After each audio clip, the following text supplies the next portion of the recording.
मेरे इस YouTube channel प्राचीन भारत विविध पक्ष से आपका पुनः एक बार स्वागत है। आज जिस विषय पे हम लोग बात करेंगे या जो हमारे व्याख्यान का आज शीर्षक होगा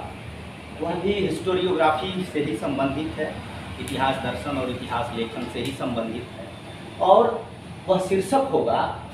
इतिहास में वस्तुनिष्ठता या वस्तुनिष्ठ इतिहास लेखन, ऑब्जेक्टिविटी इन हिस्ट्री और ऑब्जेक्टिव हिस्ट्री राइटिंग। इस मुख्य शीर्षक को,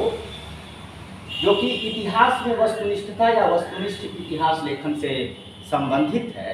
हम 3 उप शीर्षकों में बांट करके इस शीर्षक को देखने का प्रयत्न करेंगे, जिसमें पहला होगा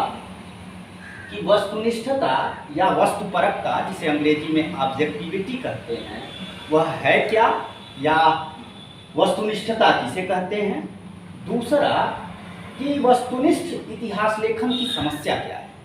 कि हम बात तो करते हैं वस्तुनिष्ठ इतिहास लेखन की, लेकिन क्या वह वस्तुनिष्ठ इतिहास लेखन संभव है। और तीसरा कि जो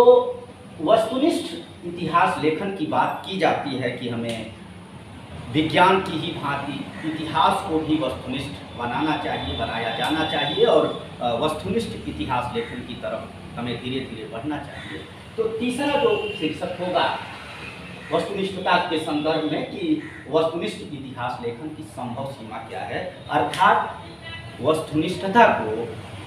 इतिहास में कितना प्रतिरोपित किया जा सकता है या किस संभव सीमा तक वस्तुनिष्ठ इतिहास लेखन किया जा सकता है। तो सबसे पहले हम बात करेंगे कि वस्तुनिष्ठता या वस्तुपरकता कहते किसे। जो वस्तुनिष्ठता शब्द है यह एक निरपेक्ष पद है और निरपेक्ष पद का आशय किसी पद के या किसी वस्तु या किसी विषय की परिभाषा के निर्विवाद होने से है, जिस पर कोई विवाद नहीं हो, सभी लोग उस पर सर्वमान्य मत रखते हों,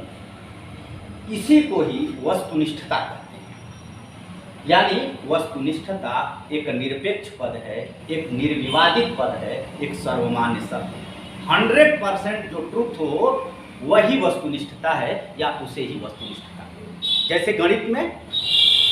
2 + 2 = 4 वस्तुनिष्ठता है,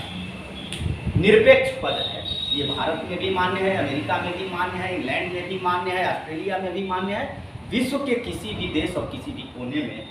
इसको झुठलाया नहीं जा सकता या कोई ये नहीं कह सकता कि 2 + 2 = 4 में कोई संदेह। वैसे ही भौतिक विज्ञान के संदर्भ में जब हम लोग क्लास लेवल पे थे, उसमें भौतिकी के परिप्रेक्ष्य में, भौतिक विज्ञान में, फिजिक्स में हम लोगों को चालन, संवहन और विकिरण बताया गया, जिसमें ये बताया गया था कि जो चालन है, अगर किसी लोहे की छड़ के एक सिरे को हम गर्म करते हैं तो उसका दूसरा सिरा भी धीरे धीरे गर्म हो जाता है और एक समय ऐसा आता है कि पूरी की पूरी लोहे की वह छड़ जो है गर्म हो जाती है और इस प्रक्रिया को फिजिक्स में चालन करते हैं। पानी जब हम गर्म करते हैं, चाहे वो गैस पे गर्म करते हो, लकड़ी की आंच पे गर्म करते हो, जिस पे भी पानी नीचे से ऊपर की तरफ धीरे धीरे वो गर्म होता है और उसे संवहन करते हैं। और विकिरण तो आप सभी को पता ही है कि सूर्य की रोशनी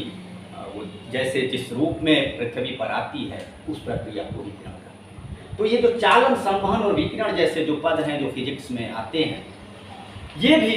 वैश्विक परिप्रेक्ष्य में सर्वमान्य शब्द हैं। 2 + 2 = 4 मैथमेटिक्स में जैसे निरपेक्ष है, निर्विवाद है, या फिजिक्स में जैसे चालन, संवहन और विकिरण निर्विवाद हैं, और इन्हीं को निरपेक्ष पद कहते हैं या इन्हीं को वस्तुनिष्ठता कहते हैं। कुल मिला के वस्तुनिष्ठता एक निरपेक्ष पद है, यानी कोई भी मत या कोई भी वह सत्य जो 100% फैक्ट हो वही वस्तुनिष्ठता कहलाती है। जो वस्तुनिष्ठता शब्द है या जिसे अंग्रेजी में ऑब्जेक्टिविटी कहते हैं, यह वस्तुनिष्ठता शब्द ट्यूटनिक भाषा से व्युत्पन्न ऑब्जेक्टिव से उत्पन्न हुआ है। विद्वानों का ये मानना है कि इस पे दो मत हैं वस्तुनिष्ठता के संदर्भ में। कुछ विद्वानों का ये मानना है कि जब अध्ययन के केंद्र में वस्तु होती है तो वह अध्ययन वस्तुनिष्ठता की श्रेणी में आता है, जबकि अध्ययन के केंद्र में जब व्यक्ति आ जाता है तो उस अध्ययन का केंद्र या वह अध्ययन विषय निष्ठता में, सब्जेक्टिविटी में आता है। लेकिन यदि हम ध्यान से इन मतों का अवलोकन करें तो चाहे वह वस्तु का अध्ययन हो या व्यक्तिपरक अध्ययन हो, इन दोनों में ही व्यक्ति की सहभागिता मानव सहभागिता बनी होती है। अतः इस मत को स्वीकार नहीं किया जा सकता कि मात्र वस्तुओं के अध्ययन में ही 100% ऑब्जेक्टिविटी प्रतिरूपित की जा सकती है, आरोपित की जा सकती है या मानी जा सकती है, और व्यक्ति के अध्ययन में ये नहीं मानी जा सकती। यह बात अलग है कि वस्तुपरक अध्ययन में या जिस अध्ययन में वस्तु सम्मिलित होती है, चूँकि वो स्टैटिक होती है, स्थैतिक होती है, वो स्थित होती है, विद्यमान होती है, उसमें परिवर्तन की संभावना बहुत कम होती है, इसलिए उसमें ऑब्जेक्टिविटी की संभावना अधिकाधिक होती है। यह बात अलग है कि बहुत सारे ऐसे विशुद्ध विज्ञान या जिन्हें प्राकृतिक विज्ञान की श्रेणी में जिन विषयों को रखा जाता है उनमें भी 100% ऑब्जेक्टिविटी की गुंजाइश नहीं होती, और जहाँ जिस अध्ययन के केंद्र में व्यक्ति आ जाता है वहाँ तो 100% ऑब्जेक्टिविटी की कल्पना ही बेमानी होगी। ठीक वैसे ही जैसे किसी साहित्यकार ने कहा है कि हर आदमी में होते हैं 10-20 आदमी, जिसको भी देखना कई बार देखना। तो अगर एक व्यक्ति के व्यक्तित्व में कई व्यक्तित्व मिल सकते हैं, वो क्षण प्रतिक्षण बदलता रहता है, तो जहाँ जिस देश के अध्ययन में मानव समूहों का या मानव समाजों के इतिहास की बात की जाए, चाहे वो सोशियोलॉजी का क्षेत्र हो, हिस्ट्री का क्षेत्र हो, कोई भी विषय का क्षेत्र हो जिसमें मनुष्य जो है केंद्र में होता है उस अध्ययन के केंद्र में, तो उसमें तो 100% ऑब्जेक्टिविटी की कल्पना ही बेमानी होती है। दूसरी बात,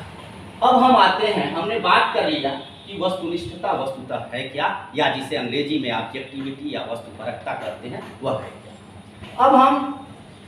इस दूसरे उपशीर्षक की बात करेंगे, क्योंकि हम लोग बात कर रहे हैं इतिहास में वस्तुनिष्ठता की, ऑब्जेक्टिविटी इन हिस्ट्री की या ऑब्जेक्टिव हिस्ट्री राइटिंग। तो हमने बात कर लिया कि वस्तुनिष्ठता या वस्तुपरकता है क्या। अब हम बात करेंगे वस्तुनिष्ठ इतिहास लेखन के समस्या की, कि कैसे जो है वो इतिहास में या इतिहास लेखन में हम वस्तुनिष्ठता की समस्या आती है। तो जैसा कि मैंने अभी कहा कि जब विशुद्ध विज्ञान जिसे हम मानते हैं या प्राकृतिक विज्ञान, उसमें भी हम 100% ऑब्जेक्टिविटी नहीं अप्लाई कर सकते। कुछ विषय हैं, उन विषयों में भी कुछ ऐसे पक्ष हैं जिनमें 100% ऑब्जेक्टिविटी प्रतिरूपित की जा सकती है या दिखाई देती है, जैसे 2+2=4, चालन, संवहन और विकिरण की प्रक्रिया, और भी हजारों हजार पर। लेकिन उसी मैथमेटिक्स में 2 + 1.9 नियर अबाउट 4 मान लिया जाता है, जहां 2 + 2 = 4 100% फैक्ट है, यह 100% ऑब्जेक्टिव है। लेकिन वहीं उसी मैथमेटिक्स में 2 + 1.9 को भी नियर अबाउट 4 मान लिया जाता है। तो ये 100% ऑब्जेक्टिविटी कहाँ? तो जब मैथमेटिक्स जैसे विषय में, भौतिकी के क्षेत्र में जब हाइजेनबर्ग जैसे विद्वान ने निश्चयात्मकता की बात की और ये कहा कि भौतिकी के क्षेत्र में भी आप 100% निश्चयात्मक नहीं हो सकते, जबकि वहाँ जो है जो तथ्यों की जहाँ तक बात है उनमें जो है कहीं भी किसी भी प्रकार की प्रामाणिकता में संदेह नहीं रहता। तो मैथमेटिक्स और फिजिक्स जैसे विषय में जब हम ये देखते हैं कि वहाँ 100% ऑब्जेक्टिविटी नहीं है, तो जैसा कि मैंने कहा कि इतिहास में जिसमें मानव समुदायों के विभिन्न क्रियाकलापों का, चाहे वो राजनीति हो, समाज हो, अर्थव्यवस्था हो, शिक्षा और कला का के अध्ययन की बात हो, और उसमें भी हजारों हजार साल पहले, 100, 200, 400 साल पहले, लाखों लाख साल पहले, और ये ऑब्जेक्टिविटी की समस्या विशेष करके इतिहास में तो और खड़ी हो जाती है। और उस इतिहास में भी प्राचीन भारतीय इतिहास के संदर्भ में तो और ही, जहाँ बहुत सारे हजारों लाखों वर्षों के इतिहास का हम लोग अध्ययन करते हैं और बहुत सारे अध्ययन की बातें हैं वो अनुमान पर रखी होती है। दूसरी बात ये कि इतिहास में या इतिहास लेखन में तथ्यों की बात की जाती है कि तथ्य या प्रमाण के आधार पर ही हम इतिहास किसी भी युग का या किसी भी देश का लिखते हैं। जो अनुभव होते हैं, जो तथ्य होते हैं, उन तथ्यों के बारे में जो ऑक्सफोर्ड डिक्शनरी है, ऑक्सफोर्ड इंग्लिश डिक्शनरी, उसमें तथ्य को परिभाषित करते हुए कहा गया है कि अनुभव के वे आंकड़े जो निष्कर्ष से भिन्न होते हैं उन्हें तथ्य कहते हैं। और जैसा कि इतिहास की एक परिभाषा भी है कि यथा तथ्य अभिव्यक्ति ही इतिहास है, यानी जैसे को तैसा कहना, जो जैसा घटित हुआ था, चाहे वो आज से 2 साल पहले घटा हो, 200 साल पहले घटा हो, 2 लाख साल पहले घटा हो, उसको ठीक उसी रूप में कह देना, कार्य कारण की व्याख्या करते हुए इतिहास कहलाता है। या कहें कि यथा तथ्य अभिव्यक्ति ही इतिहास कहलाती है। लेकिन जो तथ्य की परिभाषा दी गई है आपको इंग्लिश डिक्शनरी में, वो ये है कि अनुभव के वे आंकड़े जो निष्कर्ष होते हैं। इसका मतलब यह है कि जो तथ्य हैं वो तथ्य भी 100% फैक्ट है, और अगर वह तथ्य 100% फैक्ट नहीं है तो उससे 100% ऑब्जेक्टिविटी आप हिस्ट्री में या हिस्ट्री राइटिंग में कैसे ला सकते हैं, यह समस्या तो है। एक विद्वान है, पाश्चात्य विद्वान हाउसमैन या हाउसमैन का ये मानना है तथ्यों के संदर्भ में कि यथा तथ्य होना एक दायित्व है, गुण है। और किसी को थोड़ा और अच्छे तरीके से समझाते हुए E.H. कार, जो कि एक प्रसिद्ध इतिहासविद है और उनकी पुस्तक का नाम है व्हाट इज हिस्ट्री, इतिहास क्या है, जो मैकमिलन से छपी है, तो उस व्हाट इज हिस्ट्री में E.H. कार महोदय तथ्य को परिभाषित करते हुए कहते हैं कि तथ्य मछुआरे की पटिया पर रखी हुई उन मछलियों की भांति हैं, जैसे आप मार्केट में जाते हैं, बाजार में जाते हैं, वहाँ से मछलियाँ इकट्ठा करते हैं, ले आते हैं, उन्हें पकाते हैं, और चाहे वो जिस रूप में पकाएं। किसी की हो सकता है कि कम मिर्च मसाला खाने की आदत हो तो थोड़ा सादा बनाएगा, किसी को ज़्यादा स्पाइसी खाना हो तो थोड़ा उसमें मिर्च मसाला ज़्यादा डालेगा। तो वो कहते हैं E.H. कार कि जो तथ्य होते हैं वो तथ्य एक इतिहासकार के लिए ठीक वैसे ही हैं जैसे एक मछुआरा वो मछली बेचता है और उसकी मछली को आप ले आते हैं, उसे पकाते हैं अपनी रुचि के अनुसार, और अपनी रुचि के अनुसार ही उसे जो है परोस देते हैं। तो तथ्य को भी हम 100% फैक्ट नहीं मान सकते, क्योंकि तथ्य की वैज्ञानिकता का भी वहाँ सवाल खड़ा हो जाता है कि वह तथ्य कितना वैज्ञानिक है। और स्वयं मैंने बताया कि जिसे आप विशुद्ध विज्ञान मानते हैं, जिसे प्राकृतिक विज्ञान मानते हैं, जब उनमें भी वो तथ्य बदलते रहते हैं, अवधारणाएं बदल रही हैं, वो 100% ऑब्जेक्टिविटी वहाँ भी जब अप्लाई नहीं की जा सकती, तो इतिहास में इसे 100% अप्लाई किए जाने का तो सवाल ही पैदा नहीं होता, और इसीलिए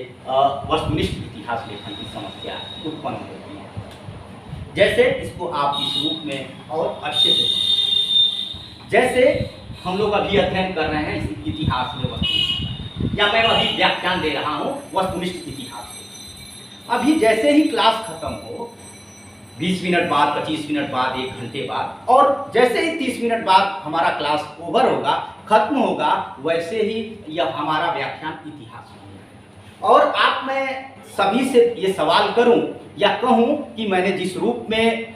वस्तुनिष्ठ इतिहास लेखन आप लोगों को पढ़ाया है, बताया है, आप ठीक हूबहू उसी रूप में लिख दीजिए या बता दीजिए जैसे मैंने बताया या जैसे मैंने लिखा।